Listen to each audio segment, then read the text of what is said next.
Welcome to Jump Shots from the Goal Line. I'm your host, Jonathan Dugan.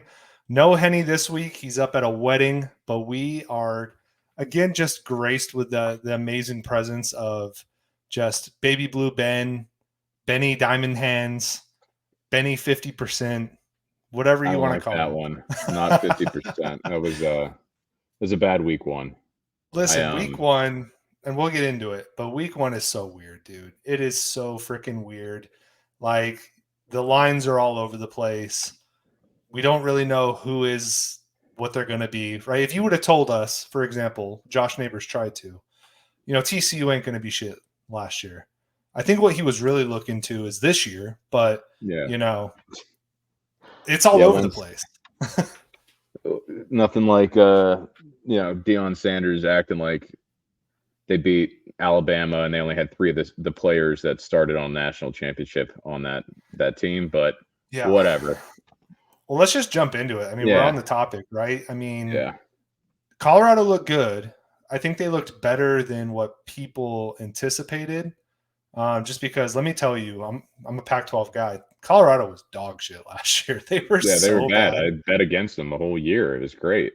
Yeah, and you got yourself a smoker from it. So, they were just ungodly bad. They had an insane roster turnover, though, and like Deion said, he brought his Louis with him. He brought his Louis and Gucci, man. Those were the Louis and Gucci transfers, apparently.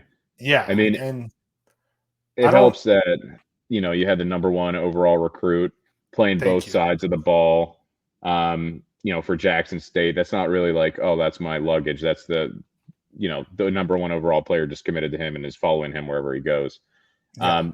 Their defense is still bad, but they might be over machines, which is great. I love over machines. As long as you know them, then it all kind of works out.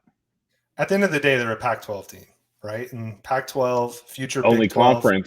Only conference without a week one loss, by the way. Yeah, by the way, how is Oregon State looking? I haven't even looked because they were the last one. DJU had, I think, about a record 47 minutes to throw the ball in every snap. The guy had like an unbelievable, there's a clip circulating online where he literally is standing in the pocket for, I think, like 12 seconds and then just throws the ball like 30 yards and gets a touchdown because he's just DJU is great now, apparently, or Oregon State has a phenomenal offensive line. But whatever stat it was, he matched it. He only had it one time at Clemson, and he did it in his first game at Oregon State. Well, Oregon State, I think they're one of those teams that is for sure, probably, I don't know, an underdog, but they shouldn't be. They've been good for a while.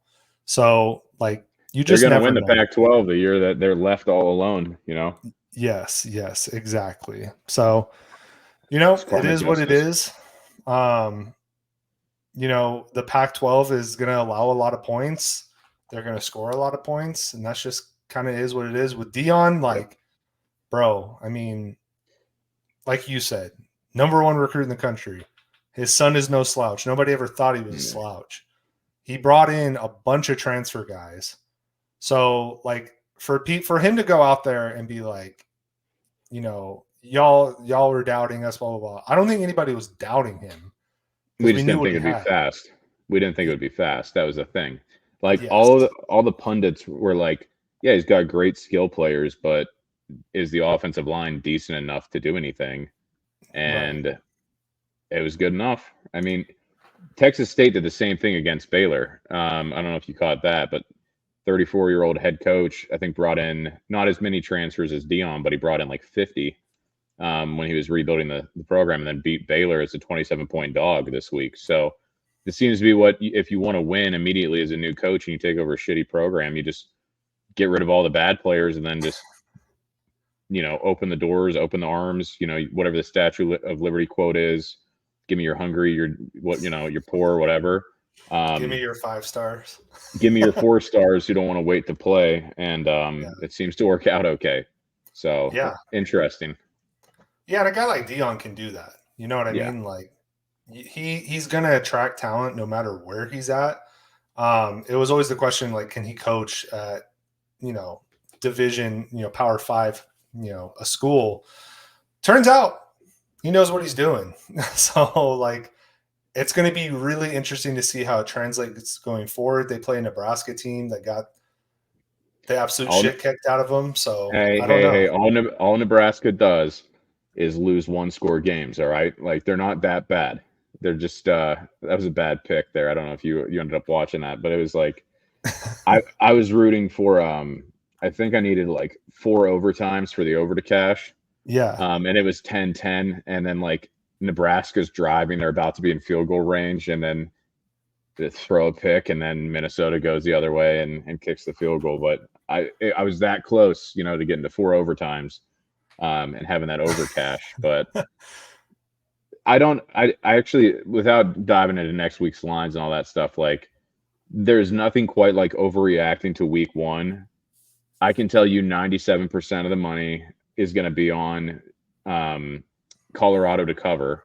Yep. And if sports betting was that easy, I would think that we would all be making a ton of money doing it. So this is where my gambling brain, my smooth brain takes come in. And I'm just like, oh, dude, I got to take Nebraska against the spread because everybody is going to be doing the opposite. But I might wait until the end of the week actually to bet because I want that line to go even further the other direction. Yeah. So do we think Nebraska's as bad as they look, or is it just tough matchup week 1? I don't know enough about Minnesota's defense to be like, that's why they scored 10 points. Yeah. And in theory, I should know more about that than other people, but in theory, but it's hard to watch PJ Fleck when you hate him as much as I do. And they had a good defense last year. Maybe, it's just the remnants of that. And I think a whole theme of week 1 was just like all these new quarterbacks in new systems, a lot of miscues, and maybe Nebraska comes out next week and beats them because it makes no sense. And the things that make no sense are the things that hit when you're gambling. So I think the line's 3 points right now for week 2, Nebraska against Colorado. It's literally going to be hammered the opposite direction. I guarantee it. It'll probably be like 7 points by kickoff, and I'll take it. And we'll watch Nebraska lose a 1-score game, but they'll cover. It'll be great. Yeah, hey, that's your kind of game, dude. Makes no sense, but it's what hits. That's a trap line. Let's talk about Nebraska's quarterback, though, because you were kind of a fan going into this. Well, he looked bad. He had one really nice play, though. Let's not forget. He had that. It's like the Patrick Mahomes thing. It's like, if Pat Mahomes does this, the whole world loses their mind. It's like if Caleb Williams does that, and he did in like week 0, everybody loses their mind. But Jeff Sims bobbles the throwback trick play, and it's like he throws a touchdown, and everybody's like, oh, he's not that good. It's like, no, he's Caleb Williams 2.0, dude. Jeff Sims is the truth. Is that what you're going with? No, he didn't look very good, but he's an athlete. We'll see what happens. He'll probably keep him close in some games. He shouldn't. Yeah, probably. It's kind of the same thing as Dion, though, right? With Nebraska, like brand new coach, like you got to give him time, right? We don't know what this team's going to look like. Minnesota, like, still has PJ Fleck. Like, they're always like kind of a thorn in the side of anybody they play. Yeah, it's because of the stupid row the boat crap he does, man. It's so motivational. The oars are the progress and the work you put in, and you're facing where you came from, not where you're going. And look, I don't know, some stupid analogy, man. I hate him so much. I love the body language, though. The hand usage was fantastic. So I might be Italian. I didn't take a DNA test. I don't want there to be a government-controlled clone of me on an island somewhere. So you don't want to find out that you're that bitch. yeah. It's like, oh man, I'm 18% Italian. It explains so much, Yeah. No, but it was a wacky week 1 for sure. Like you said, Pac-12 has gone undefeated after just deciding that they don't want to be a conference anymore. USC looked incredible. Caleb Williams is just the absolute truth. Did you see people online were like, oh my God, like USC's defense looked way better in that game. I'm like, they should look good against Nevada. Like, that doesn't tell you anything. Like, I saw a couple of takes like that online. I was losing that. I was like, there's no way that we can all of a sudden be like, oh no, they're legit because they blew out Nevada. There's nothing like a reactionary comment from like online. You know what I mean? From Twitter or X, whatever. It's me triggered every time. So, I don't know if I'm the target audience. It's just like this random guy who's like, what? You can't say that. But it gets me every single time. Well, half of that shit is probably put out by Vegas anyway, because they want you to bet the lines. You know what I mean? Oh yeah, so, 100%. They don't want the over-unders. No, God forbid, What was your take though from week 1? I mean, how are we looking in terms of kind of like the gambling aspect? I did the same thing last year. And it was funny because I don't think I'm going to track it way better this year. So right now I'm sitting at 9 of 18 picks have hit that have played, and I have Clemson ATS tomorrow to determine whether I go above 50% or below 50%.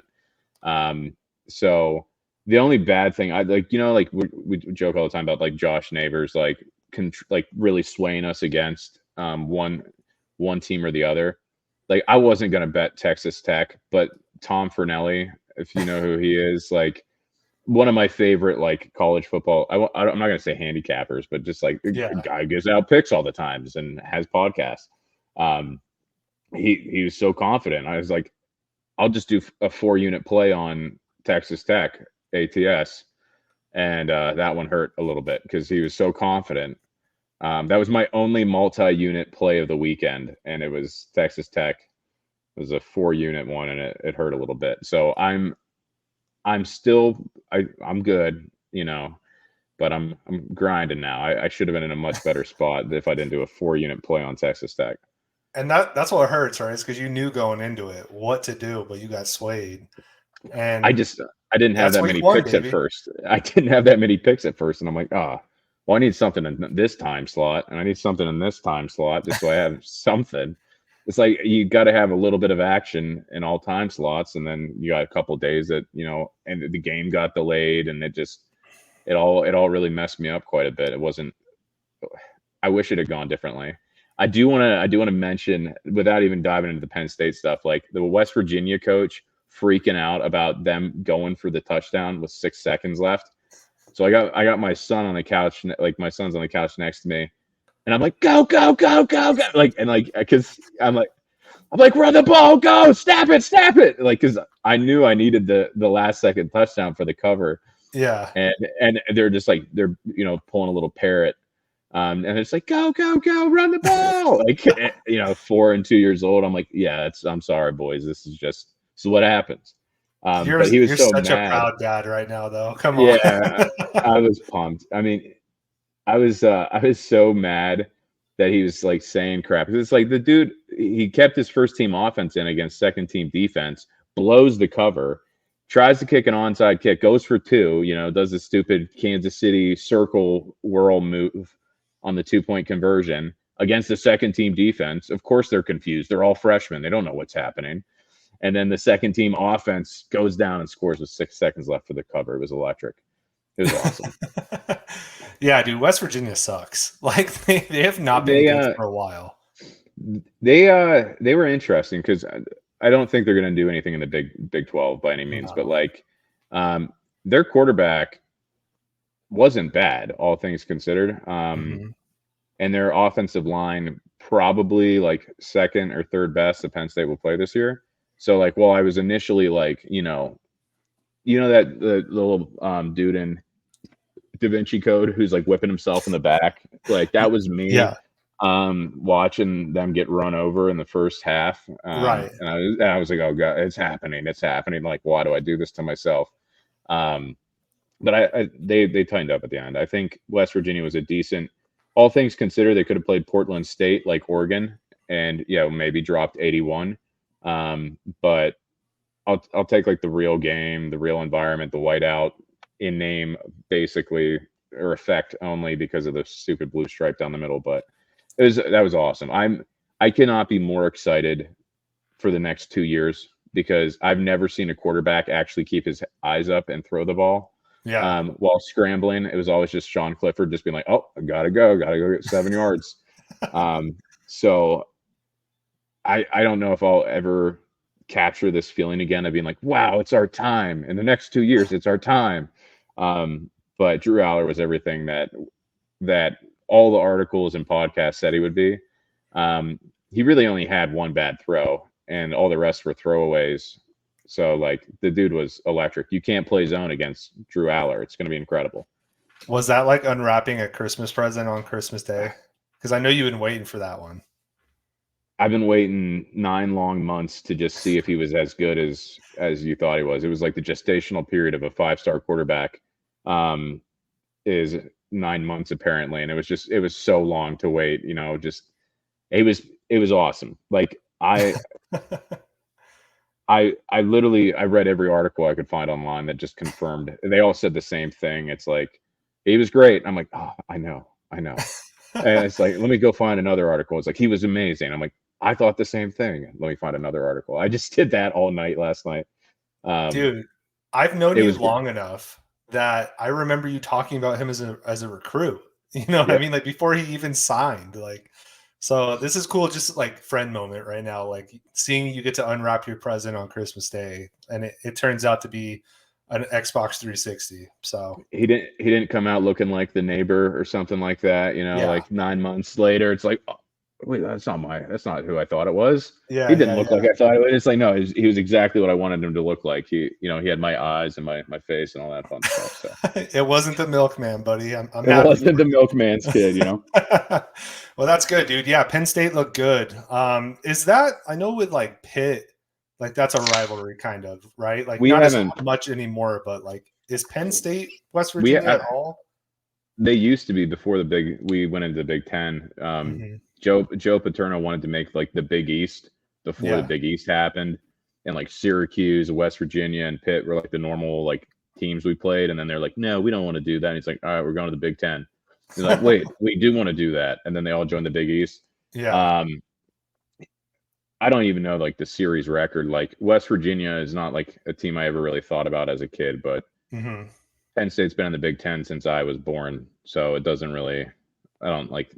No, I know that there's a bunch of historical games against West Virginia, but that's about it. Like I don't know much else.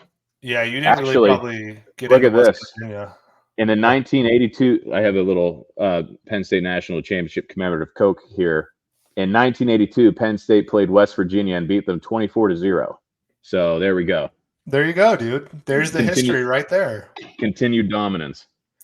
Yeah, you probably didn't really even think about West Virginia until you went to Pitt, huh? No, it wasn't really a thing. I remember they had that giant. My most like distinct memory of West Virginia was Tavon Austin, and then they had that big white guy that played basketball for him. Steven Adams. No, that was Pitt. West Virginia. Mean West Virginia. Yeah, he was like tattooed. What was his name? It starts with a P. I can't remember though. I'm just gonna Google West Virginia tall white basketball. I want to say his name is Drew because he's a tall white guy. Pitt Snoggle. I knew it. I said P. I remember him. Growing up, I'm like, oh, was it? Yeah, it was like Pat White and then Kevin Pitt Snoggle. That was my main thought about West Virginia until I went to Pitt. But yeah, West Virginia had a nice little run there in sports. Back when we were in college. So. Was this game in Happy Valley or was it in Morgantown? It was in Happy Valley. It was there were about 100 recruits on site, just kind of drinking it in, just really kind of getting a glance at it. Had a lot of NFL players there too, just kind of swaying the young minds to come play for Jamie Frankly. It's all good stuff, dude. I'm excited. You've known me a long time. I'm a very negative sports fan. You are. You won't even let me really watch sports with you. I probably still won't, but I always think my teams are gonna be trash, and like I'm so optimistic.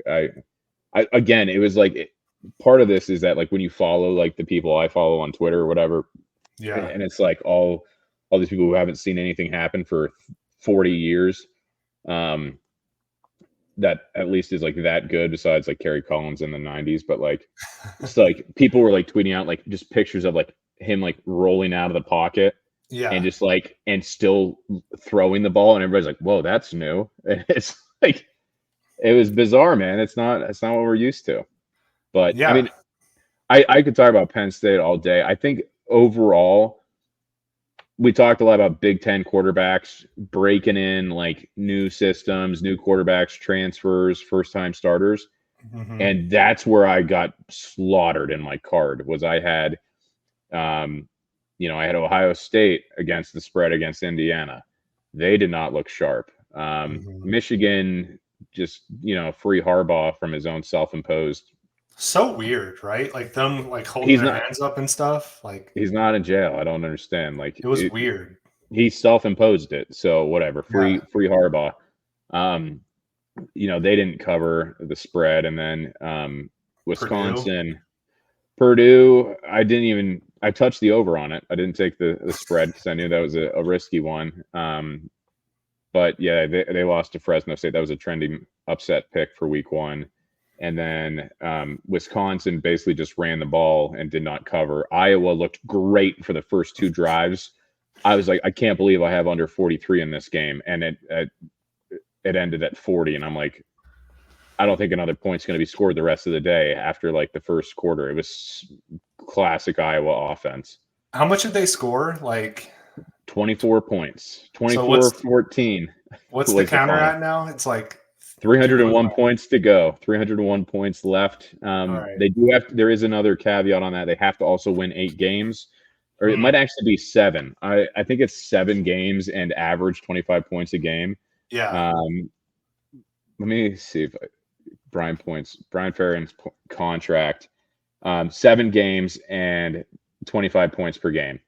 Well, we're gonna add a counter like right there. You can't see it right now. Yeah. But in video editing, we're going to add a counter. The Kirk Ferentz, does he get fired meter? So it's Brian Ferentz. It's his Brian son. Ferentz. Because remember, nepotism always works out. His son definitely deserves $900,000 per year after what he's done of late. So Kirk's okay. It's just Brian then. Yeah, it's so he doesn't have to fire his son without being like, well, we really tried to give you an easy contract, dude. But that was. I thought they were going to smash Utah State, and then they should have. They should have. They just did not, and it was. I was so upset at myself because I think the first 5 minutes it was 14-0. And I'm like, this is awful. Yeah. It was. I saw. I love bashing Iowa, so I'm going to do it. Please do. It took them 5 games last year to have 2 passing touchdowns. And it took them 5 minutes to have 2 passing touchdowns this year. So offensive revival, man. My favorite stat I saw this weekend on Twitter was somebody put the screen capture from the broadcast that was their first opening drive touchdown pass since like 1991. Like, dear God. I was being a big sicko because I felt so good about Penn State that I was on The Athletic and I was reading like game recaps from like all the teams who underperformed. So Iowa, Wisconsin, Ohio State. And I'm just reading all the comments in there. The Iowa fans are so upset. They're so upset. It was like they're like, our O-line's trash. This new quarterback's trash. Like, get rid of Ferentz. Like, they're ready to get rid of him. It's awesome. What did McNamara look like? Was he just running the shit out of the ball? He actually threw pretty well. I mean, it was I think it was like 21 of like 20. He might have been like 26 of 30 or like 21 of something. He had a high completion percentage. It was like, I think just short of 300 yards in 3 quarters of play. They just didn't really they didn't look as good running the ball as you would have thought they would have. Yeah. Like I think they averaged like 4.5 yards per carry in that game because they basically were like, all right, all we're going to do is just load the box and you'll have to pass on us. And he's good enough to do it. So, they won. But that was a disappointing miss on the cover. I'm trying to figure out like these over-unders with these run-heavy teams.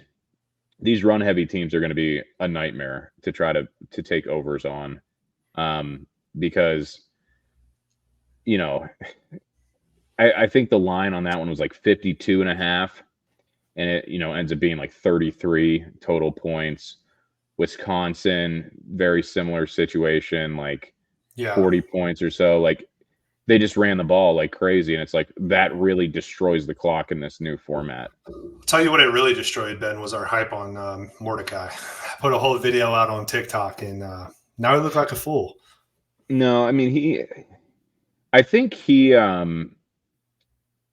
settled in a little bit there at the end. Like, I don't know, like these new quarterbacks either try to do everything on their own because that's what he had to do at SMU. Yeah. And realistically, like, he was pretty good at it at SMU, but he doesn't need to do that in the Big Ten. And if he tries to do that in the Big Ten, he's going to get murdered. I don't think that's off. Yeah. I do think he had a touchdown that was dropped. From what I saw, I was flipping between. I had too much action on the 9 a.m. slot, so I couldn't watch. I couldn't see everything, but it was. They just ran the ball like crazy. I think they had 300 rushing yards, and it's like, all right, well, it's Buffalo, you should, but he didn't look particularly good. Yeah, Luke Fickell's like, we're in the Big Ten now. We got to run the shit out of the ball. That's just what happens here. So, Ohio State is going to be interesting because their fans were freaking out because they were like, well, obviously we only put up 23 points on Indiana, but the optimists in their corner were like, well, this is exactly how C.J. Stroud's career started. I'm like, I don't think Kyle McCord is C.J. Stroud. No, second overall pick or whatever, or third or whatever he went this last year. But he was not. It did not look very crisp. Their defense looked great in theory against a horrible Indiana team, but they looked good last year against bad teams as well. So I'm probably staying away from Ohio State for a little bit. Marvin Harrison only had like 2 catches for 18 yards. Criminal. Lock him up, dude. Not even cool. It was very bizarre that they were so offensively bad in that game. I don't know. I didn't get to watch as much of the LSU Florida State game as I would have wanted to tonight. My kids were challenging, but I love watching him lose. I love watching him go down, and like everybody's tweeting on the video, of him like standing behind the player doing like the, like the recruiting video and stuff like that. The problem is Florida State's going to be like number 1 going into the playoff because they beat LSU, and their only other hard game is Clemson now. Yeah. So like literally, Florida State beat an LSU team that was ranked number 5 that shouldn't have been ranked number 5. And now Florida State's basically penciled into the college football playoff unless they lose to Clemson. So, which they probably will. Like, we've watched Florida State for the past few years. Like, they'll probably lose to like North Carolina or like, somebody like that. They had 9 sacks this week. Their defense is apparently not horrible anymore. North Carolina? Yeah, Spencer Rattler was struggling. He got sacked 9 times. He had a good game though. He did, but he was running for his life the whole time. But still a douchebag. But yes, 100%. UNC though was like an automatic over last year, and it doesn't seem like they necessarily will be. But then again, who knows? They definitely lost their best weapon to Florida State. They're tied in. Yeah, Keon Coleman from Michigan State to Florida State. He had an amazing game. Jaden Daniels getting body slammed while trying to hurdle somebody was awesome. That was probably the best moment of the night outside of Brian Kelly losing. So real quick, fun story about him, about Jaden Daniels. Because obviously it goes without saying, being a U of A fan, I have a general disdain for the man as it goes, right? Yeah. But Henny he's too skinny. Yeah, he's a running back. Yeah, I get you. Just pack some weight on him, dude. I mean, I don't know. Like, he's too busy using his mom's credit card. But anyway, we went golfing, me and Henny, with a couple of U of A guys, right? A couple of the players. And we were talking about about him, and they both could not believe that he got picked up by LSU. They're like, I don't know, like when he went to the transfer portal, they were all expecting him to go to like, you know, like an UAB. Illinois, Yeah, you know, just middle of the road, right? Because he had all the potential, all the hype in the world at ASU, and just never really did anything. Goes to freaking LSU, and the guy that we golf with, his brother's Mason Taylor, and he was like, dude, like I don't know how this guy's throwing to my brother. like this kid's not good. And guess what? For 2 years now, he has not been good. He had the one good game against Bama last year, or was it Georgia? It was one of them, but it was basically he's been riding that. It's like he's got all the Heisman hype and all this crap. I'm like, are you kidding me? Like the dude tried doing. It's like watching me play Madden where I hit a button at the wrong time and I just hurdle all of a sudden like into a pile of players. Like that's what he did, and he got slammed. It was awesome. But it was just interesting to see like a non-fan point of view. Like even other players are like, dude, this dude is not good. So he's so skinny. I don't understand. It's gonna be tough sailing, dude, for LSU if Jaden Daniels is your quarterback. And it's crazy too, because LSU is one of those schools that they recruit the shit out of everybody, and they have such a rich talent pool that nobody else can really touch except maybe Bama. But they're gonna underachieve because Jaden Daniels is their quarterback. So that was, I watched a little bit of that game, just, you know, making dinner and stuff, and Florida State looked good, dude. That quarterback they have, you know, Travis, he's going to be special. He's pretty good. Mm-hmm. So I did want to get your. I like the money line on him so much. Yeah, I did want to get your opinion though. What about the Pac-12 again? You know, serving L up to the SEC with Utah beating Florida. What do you think of that? So I had selective memory, I guess, of Graham Mertz. And I remember his first game at Wisconsin, and I'm like, this he's the truth. We got to watch out for Wisconsin. Mm-hmm. And then he's been bad for like 2 years. Yeah, for obviously left Wisconsin, and I forgot all about him. And like almost all of my gambling was predicated on like, well, Cam Rising's going to be out. They lost, you know, Dalton Kincaid. Like these guys, like talent-wise, like I usually do this thing where I just go off stereotypes in like those non-con matchups. Mm-hmm. And I was like, yeah, SEC talent beats Pac-12 talent any day of the week. But I think that is just a really, really, really bad team with a really, really, really bad quarterback. You can't have like a white receiver be your best receiver. It's just never going to work. And like watching that one pick, I think it was the first pick of the game, off the white dude's hands into the air, and then like they just caught it and like ran it back. I'm like, this is awful. This is my nightmare. I've wasted money on Florida money line because I was like, why not? They beat them last year, and they're just bad. They're going to be really bad. I'm going to probably week one overreaction. I'll just bet against Florida the entire year to not cover, and I'll just lose a ton of money. So, yeah, what you forgot is that Florida has not won away from the swamp in, I think, what, out of conference matchup and since like 2002 or something. Yeah. Texas Tech was the same way. I had no idea. They haven't won a season opener outside of the state of Texas in like 14 years. They should have like a disclaimer when you go to put that bet in that should be like, are you sure? Because it's like you might find this factoid interesting that Texas Tech doesn't win outside of the state of Texas when they open their season. They need like the digital version of like when Henny and I went to Vegas and I placed a bet. This was like when I first started sports gambling. You've heard this story. Yeah. And I placed a bet on like, what was it, dude? Like Alabama. It was like, I don't know, something stupid, right? It was like I think you told me it's like a money line like favorite that was like a minus like 800 or something like that. Yeah, like something really dumb. And I thought I bet something different. And the lady even goes, "Are you sure you want to place this bet?" And I was like, "Yeah, let it ride." That's what they need on these gambling apps, is like the digital version of a Filipino like lady at a sports book going, "Are you sure?" Like that's what we need right now. It's like, are you sure you want to fire that bet? Cool down a little bit and look up some facts. Yeah. It would have saved me a little. 4 units, Tom Fornelli got me, man. I'm so mad. It happens, dude. To be a real sicko, you got to know this stuff, though, dude. So you just haven't reached peak Ben yet, because I know you. By mid-season, you're gonna know all this stuff. I know that's gonna be.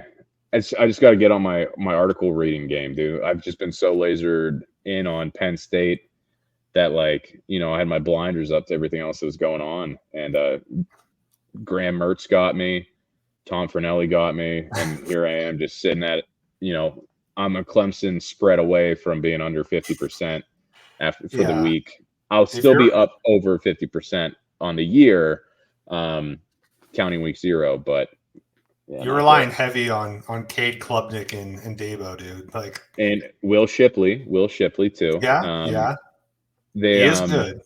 They have worth mentioning. They have Lincoln Riley's little brother as their offensive coordinator. Okay.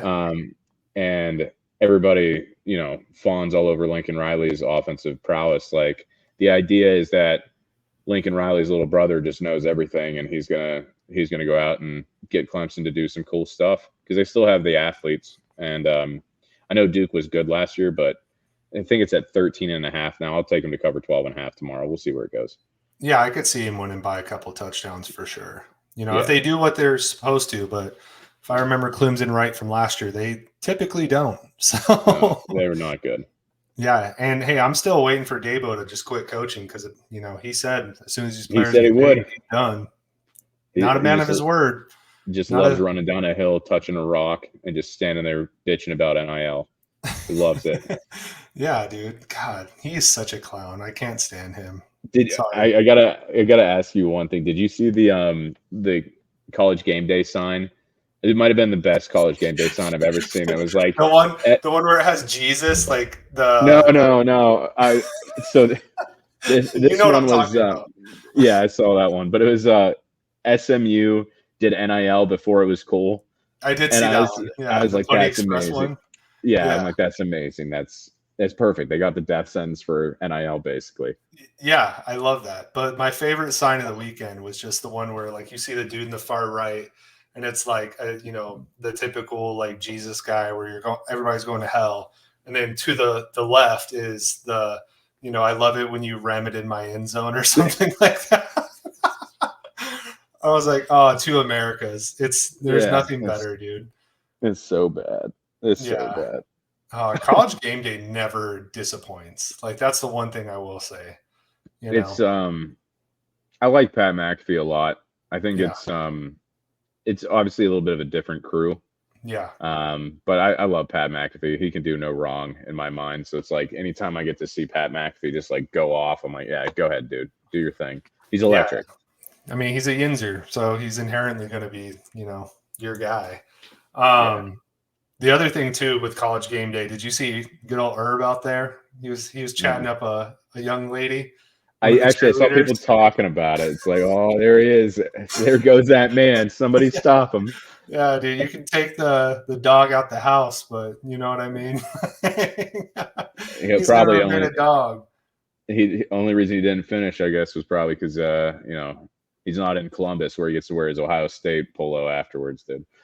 Funny enough, they didn't mention that in the Netflix series. So I know, weird how they left that out, huh? It was like Urban Meyer's personal PR team ran that whole documentary. Huh, weird.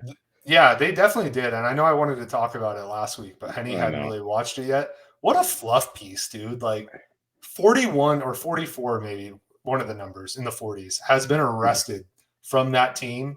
They didn't touch on that at all. They didn't touch on the Pouncey twins being drug dealers. They didn't touch on Aaron Hernandez killing people. Glossed over Aaron Hernandez. Like, I understand there's other documentaries out there. I literally thought when I saw that thing coming out, I was like, this is going to be incredible because I'm finally going to get to see all of the craziness that happened.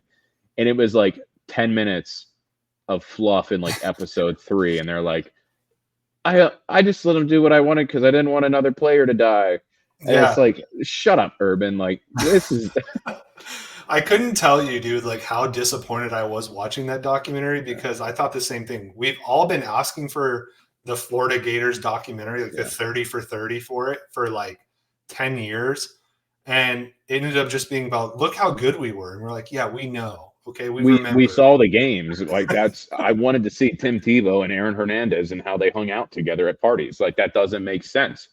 How you have those two personalities, like a murderer and a missionary, and it's just like those don't mesh. So I did give them credit though for the fact that they showed Brandon Spikes wanting to just beat the shit out of Tim Tebow, because that was all of America was in Brandon Spikes' corner that night. I actually wanted not to keep rambling on documentaries, but did you see the Bishop Sycamore one on Netflix? Yes, that was what I wanted the Swamp Kings to be, dude. Wild. What a documentary. But it's because it was made by HBO. You know what I mean? Like uncut, unfiltered. Dude, what a piece of shit that coach is, right? That guy is the worst human of all time. Like, I could not believe, because my first introduction to Bishop Sycamore was because I was, you know me, I'm a recruiting degenerate. Yep. And Penn State had just gotten a commit from the running back from IMG, and he's on TV, right? And they're like, high school showcase. I'm like, oh, dude, let me watch Katron Allen and see what he's all about. And I watched that whole game and seeing the announcers be like, what is happening here? Like, I'm like, what? Are they saying this isn't a real high school? Like, yeah, I'm just trying to watch highlights of a guy that just committed to Penn State, and it's like they're destroying these people. Like, and then to see the documentary, and I'm like, unbelievable. That was so good. That I went on a tangent there, but I just saw it like this week, and I was like, this is unbelievable. Yeah, dude, I watched it, I think, like Monday or Tuesday night. And same thing, dude. Like my first discovery of Bishop Sycamore was just from that specific game too, and everybody being like, yeah, you know, there's reports, blah, blah, blah, blah, blah. And then it came out, like a week later that, it turns out they don't even have a school. They have players that are 21, whatever. But, you know, going behind the curtain with that, I knew that it was going to be a spicy documentary when the guy walks in and he just looks at the guy. He's like, do I look like a con artist? Do I look like a con man? And then he just like smiles and he's like, all right. And he was dude, but then he's like, no, do I? And I'm like, this guy is fucking crazy, dude. He was bizarre, dude. Dude. And then, you know, not to blow the ending, but like when he's just sitting there laughing about it and he's like, yeah, you know, this is going to happen again. You know, we've unlocked the secret, you know, blah, blah, blah. He's like, and believe me, I'm going to do it again. I'm like, dude, you ruin lives, you son of a bitch, dude. Like, oh my God. The whole thing was insane. But I could talk about all that stuff forever. I was blown away by it. Week 1, I know we got away from it there, but I had to talk about it. No, I'm glad that you segued into that, because I kind of forgot that I even watched it. But legitimately watching that, my mind was blown, and I just kept looking over at my dad because I was at my parents' house this week, and I just kept going, what a piece of shit. My dad's hard of hearing, so he's just like, what did he do? Dad, you were watching the same documentary I am. He just committed PPP fraud with 30 players. That's what he did. God. Dude, that was nuts, right? And then when they asked the player, like, oh, have you ever like applied for a PPP loan? He's like, I don't even know what that is. I'm like, dude, this dude is such a piece of shit. Oh my God. Crazy. Yeah, but no, week 1 in the books. You know, we're not going to hold you to your bets too much. Honestly, I'm impressed that you even win 50%, you know, quote unquote, because it's not baked yet. Because week 1, we were telling a couple friends, me and Henny were vouching for you on your picks, because week 1's the hardest week in the world to like gamble on. Because again, nobody knows anything really about the rosters. Nobody knows really what the changes are and like who's going to come out hot, who's going to come out flat. And I think, you know, even with you trusting Tom Fornelli, I think you did pretty damn good. So it was just some of the, I don't know. My first year that gambling was legal here, I went 33 of 38 in week 1. Yeah. And I was like, wow, that. I am Rain Man when it comes to gambling. And then like last year, I think I went like 40%. In week 1. So like this was an improvement. But I'm still not where I want to be.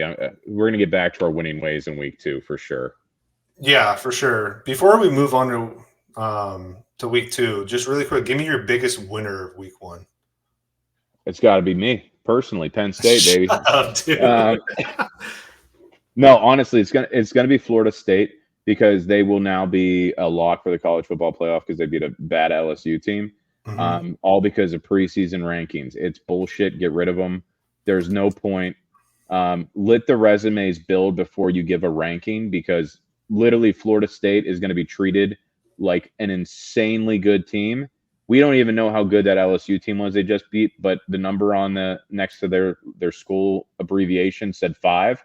So Florida State will be probably 4th in the country next week, and they'll stay there until they play Clemson. And if they beat Clemson, they'll be a lock. So congratulations, Florida State. You deserve it. Take him over Colorado? Yeah, I mean, Colorado's up there. It obviously was a big win for Dion. He's over there acting like he's the only guy who coaches 75% African American teams. I don't know if you saw that quote. But I mean, it is what it is. Like, that was not the same TCU team. But again, look at it like this. Why was that a number 17 ranked TCU?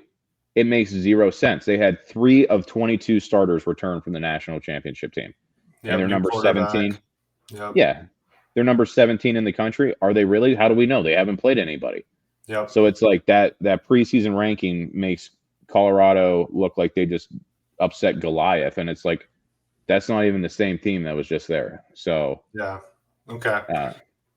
What about biggest disappointment? Mine was Baylor because getting beat by Texas State with what's his name in the stands, the Texas senator that everybody hates. Yeah, make sure you beat him when you play him. Or no, you're talking about Ted Cruz? Ted Cruz. Yeah. I love all the Baylor fans. We're like, now we know why we lost. You always got to have a mush in every crowd, and apparently Ted Cruz is a mush. But no, I think Ohio State fans feel like the sky is falling, and it's really really cool to watch. Just personally. Yeah, because I think if they came in with the, I believe, 4th best title odds of any team in the country, and they barely beat Indiana. Yeah. Barely beat Indiana. And it's like, what are you can't be feeling that good. I mean, it doesn't matter if you have Marvin Harrison if he only catches 2 balls for 18 yards. Yep. So I think Ohio State's probably got to come down as the biggest disappointment. Florida would be up there if they had nearly as much hype, but Ohio State to me was 23-3 against Indiana. New quarterback.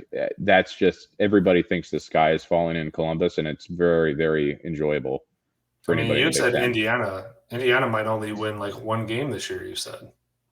They might win 3 max. Their over-under was 3.5. And like, I know that they're not as good as they're not as bad in theory as like somebody playing, I don't know, Portland State, like Oregon. Like, that's what happens when you schedule an FCS team versus like an FBS team. But Indiana is a very bad team, and like Rutgers dominated Northwestern. Yep. In about the fashion Ohio State dominated Indiana, and it's like that. There should be a much bigger score difference when you're talking about the level of talent between those 2 programs. Yeah. No, I agree. So how about week 2? What are we looking like? Another crappy slate. It's all kind of crappy until we get into week 3 and week 4 and actually get into. That's what I'm looking at. I mean, the best game's definitely probably Texas, Alabama. Texas, Alabama is the big one. That's Texas did not look particularly good until quarter 3. I personally am all in on Alabama against the spread on that one because I just don't see how. Last year was an aberration, I think, in the sense that like they barely got out of there with a win, but like they had Bijan, they had, they still have good players, but Texas isn't back until Texas is back. So I'll bet with it. The line's only like 7 right now, like this early in the week. So, you got Nebraska, Colorado, which is an interesting one. Not necessarily like, oh my God, power teams. But Nebraska loses one-score games all the time. I might take Nebraska as the dog there. Yep. Tulane, Ole Miss. That could be a good one. I like Tulane. I love betting on them all the time, but I don't know enough about Ole Miss. I'm not as good with the SEC stuff until like week 3, and then I've like seen enough, and I'm like, all right, I'm good now. I got it. Yeah. Notre Dame plays a real team for once, which will be State. Yeah, not that I think NC State's going to be incredible, but I mean, at the end of the day, like they had 2 very easy games, and everybody thinks Notre Dame is the truth now. So, probably won't touch that one, but I'm very interested in the end result because Notre Dame hasn't played anybody. And don't let any Irish person or Catholic person tell you otherwise. They do finally have a quarterback, though. They do, but Hartman, he's good. Again, bad teams. He was decent on Wake Forest last year, but we'll see how he does against NC State, the massive powerhouse that is NC State. Hey, watch NC State go out there and beat Florida State. Watch. I know. ACC like in a nutshell. Utah plays at Baylor. That's a trap line probably waiting to happen. Everybody's going to be going crazy on saying how bad Baylor is, and probably hammering the Utah line up pretty significantly. Baylor still isn't supposed to be that bad, but then again, who knows? Maybe they are just that bad. So that's an interesting one. There's really not a ton going on. You have Texas A&M and Miami. I'd probably take. It's a good line. It's like 5.5 right now. It's actually down to 5. It was 5.5 when I first looked at the lines like 30 minutes ago, or like 3 hours ago. But I would take Texas A&M in that for sure. I don't think Miami's that good. The real sicko game is Iowa State. I don't know if you saw the under on that is 36. Last year it was 7-3. Iowa won. The line is 4 points.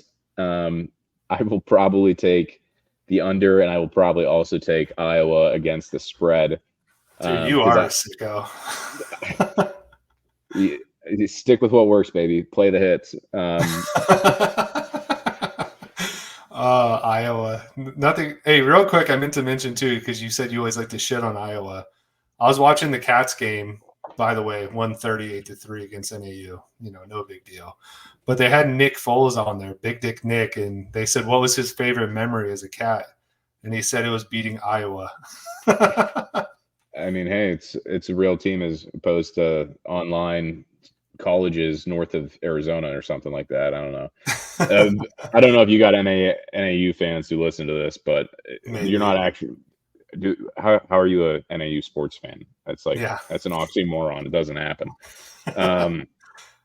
There's really not much though on this slate. Like you got Cincinnati at Pitt. Cincinnati's not the same school it was, so whatever. Oregon at Texas Tech, line is 7 right now. That feels like a trap as well because everybody's gonna be like, well, Oregon just dropped 81. And Texas Tech just, lost to Wyoming. But that's me being like, hey, Tom Fornelli couldn't be that wrong, right? I'll probably people need to understand though, Wyoming's not ever a bad football team. No, they're not. They're a good Mountain West team. And that was on the road. And the game was delayed. They were tired, all those different things. Playing in Yellowstone, it's tough.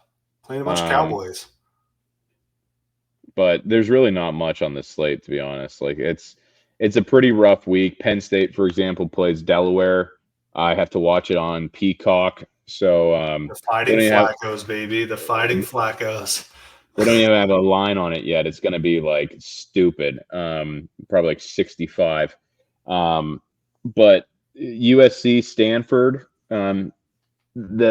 the books are trying to catch up to USC's offense. It's at 70.5 on the over/under. I don't love that. I don't love that either. I might take the under just because it doesn't make sense. Stanford Stanford has Sacramento State's old coach, who's actually a pretty good coach. They always have defensive players. They like to run the ball. Like, I'm thinking the under in that one. Yeah, that's what I'm thinking too. I mean, SC looks incredible. Don't get me wrong. They haven't played anybody, but like they look incredible. Stanford, I know, is going to struggle to score, but like they're going to muck it up enough that it's not going to get like, they're not going to score enough, and they're going to reduce USC a little bit to where 70 is not attainable. Yeah, it'll be that's a lot of points with a team that's. I mean, this is the same thing that West Virginia did to Penn State, right? Like in theory, they're like, we're just running the ball the whole game, so that it can't be, we're down 4 touchdowns. So like that spread at 30, I could see getting hit, but the under, it feels like a really good play. I think that's the highest under over that the books have released yet. Pac-12. Oh my gosh. Yeah, dude, I don't get that one. And, this is somebody that, remember last year when you, me, and Henny would talk, and, I'd be always the guy hitting the overs, or at least betting the overs. And you and Henny be like, dude, you never, ever bet an over that high. So yeah, take it from me. It's only 10 touchdowns, like. Yeah, if you're looking at Stanford and you're like, dude, they might get 4 or 5, you're like, no, they definitely will not. Let me tell you. Even if they get 2, like USC, by the time that game's over, like them having 8, that just seems really high, yes. For a team that's going to likely run the ball. So that might be my lock of the week, is the USC under 70.5, which is like, you're an absolute degenerate sicko if you're like rooting against watching points in that one. But I did it a lot last year. I took the over on the lowest under, and I took the under on the highest over. So it was like, it worked out a lot of times. It's like, there's no way. There's no way.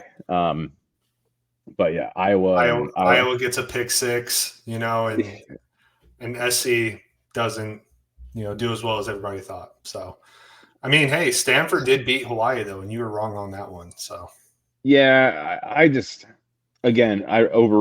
to week 0 there, because I'm like, they almost beat Vanderbilt, who is dog shit. But like, I know. You were playing with your heart there, bro. You were like, you know what? I'm supporting Maui at the end of the day. Which, by the way, shout out to Maui. We are praying for you. Thoughts are your way, but Ben was a little. I see where you were at with that one. It's a 2.5 point spread. I'm going to take the money line. Obviously, it's not always going to work out, but if it hits nice. Like Florida State, you could have taken Florida State against the spread today and only got a -110, and I got a plus 120, because I'm like, I'm not taking a dog 2.5 points. It doesn't make sense. So you got a point. There's value in it. There's more value than taking the -110 on that. Yeah. All right, man. Well, college football's back. We're both happy. It was incredible to just sit down.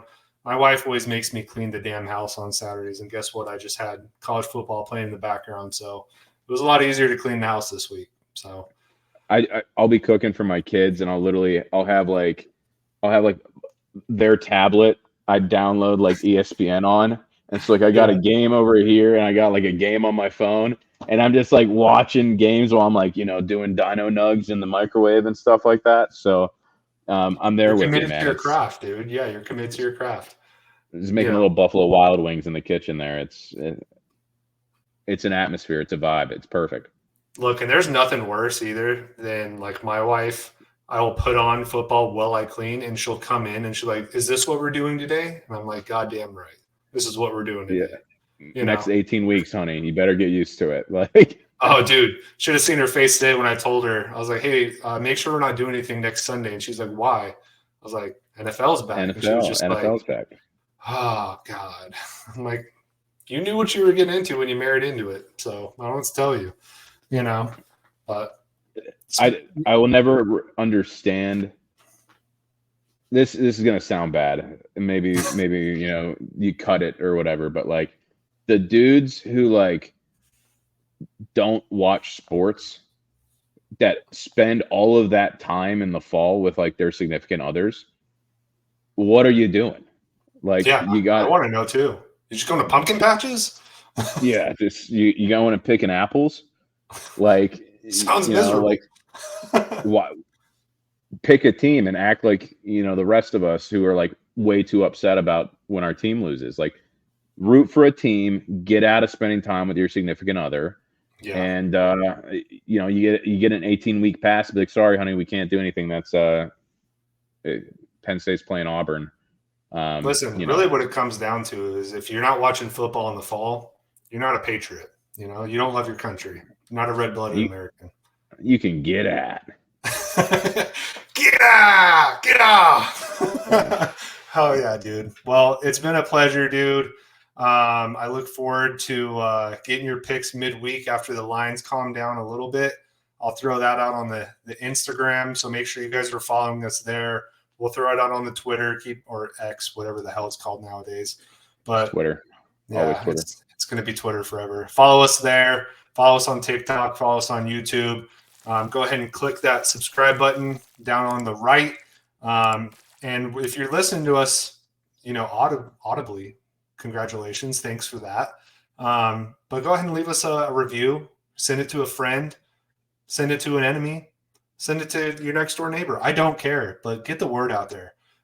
If you love our voices, if you love our picks, you love our humor, we would love it if you spread the love. So with that, guys, enjoy the football. Enjoy upcoming NFL Sunday. We will be back next week to review week 2 and then week 1 in the NFL. So until then, we will holler at you. Bye.